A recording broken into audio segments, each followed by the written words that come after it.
And it's not just my belief. It's the beating heart of our American idea, our bold experiment in self-government.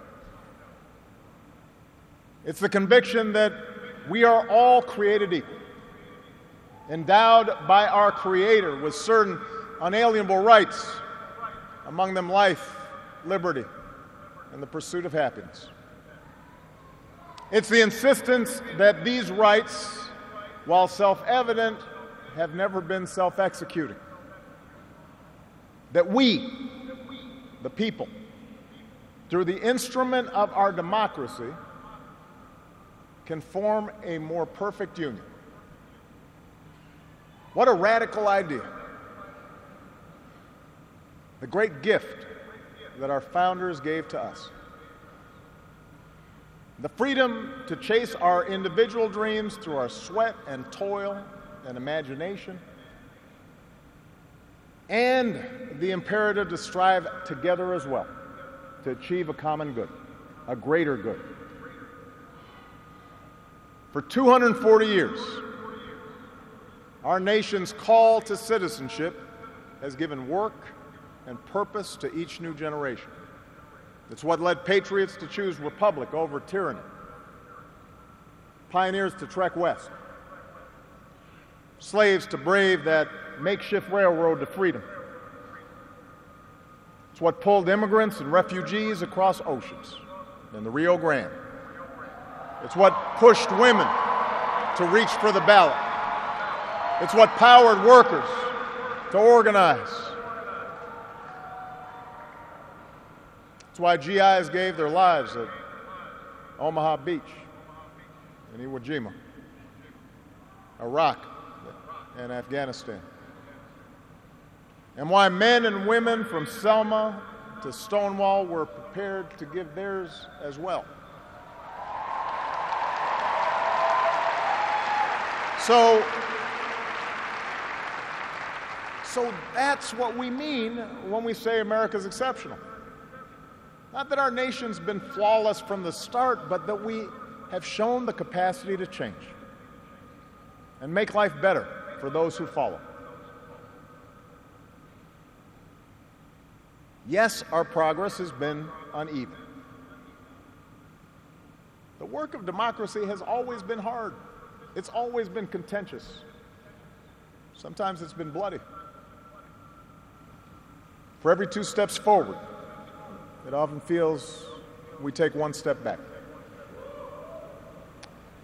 But the long sweep of America has been defined by forward motion, a constant widening of our founding creed to embrace all, and not just some.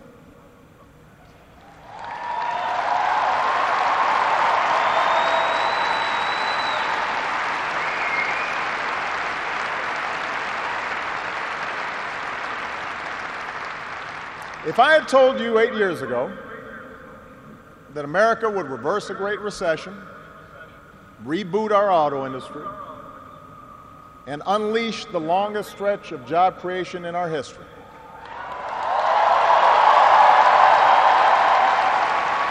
if I had told you that we would open up a new chapter with the Cuban people, shut down Iran's nuclear weapons program without firing a shot, take out the mastermind of 9/11.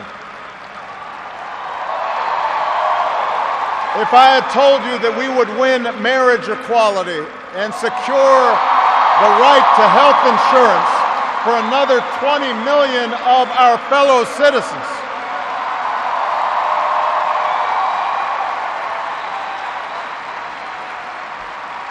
if I had told you all that, you might have said our sights were set a little too high.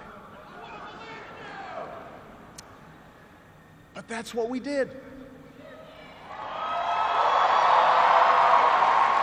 That's what you did. You were the change. You answered people's hopes, and because of you, by almost every measure, America is a better, stronger place than it was when we started.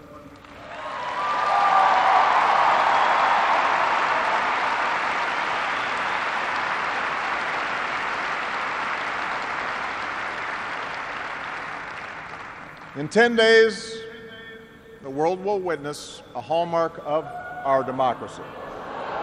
No. The peaceful transfer of power from one freely elected president to the next.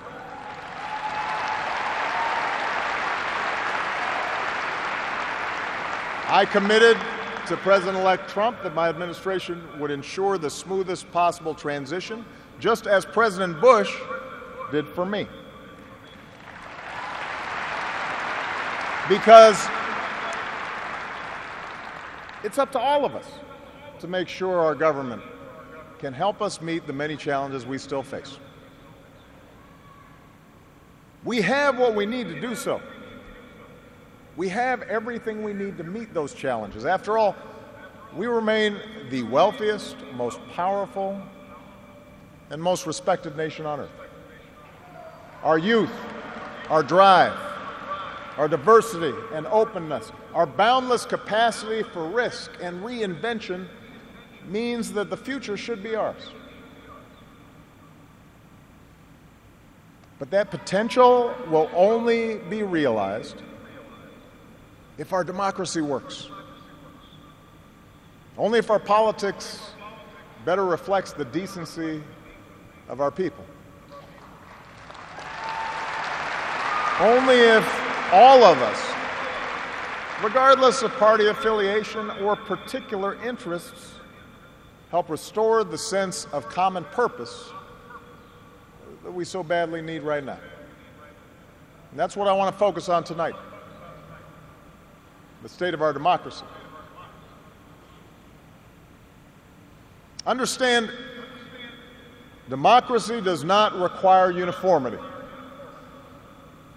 Our founders argued, they quarreled, eventually they compromised. They expected us to do the same. But they knew that democracy does require a basic sense of solidarity. The idea that for all our outward differences, we're all in this together, that we rise or fall as one.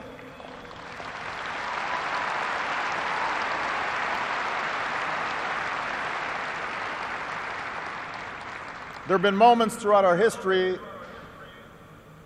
that threatened that solidarity. And the beginning of this century has been one of those times. A shrinking world, growing inequality, demographic change, and the specter of terrorism.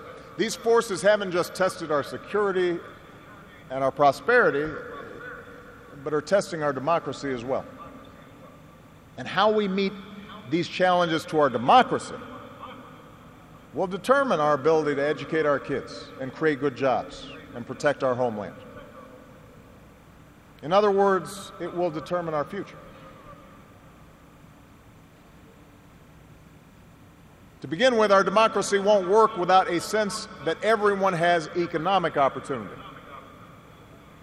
And the good news is that today the economy is growing again. Wages, incomes, home values, and retirement accounts are all rising again. Poverty is falling again.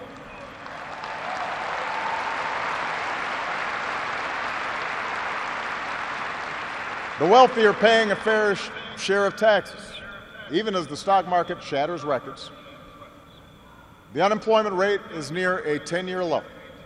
The uninsured rate has never, ever been lower.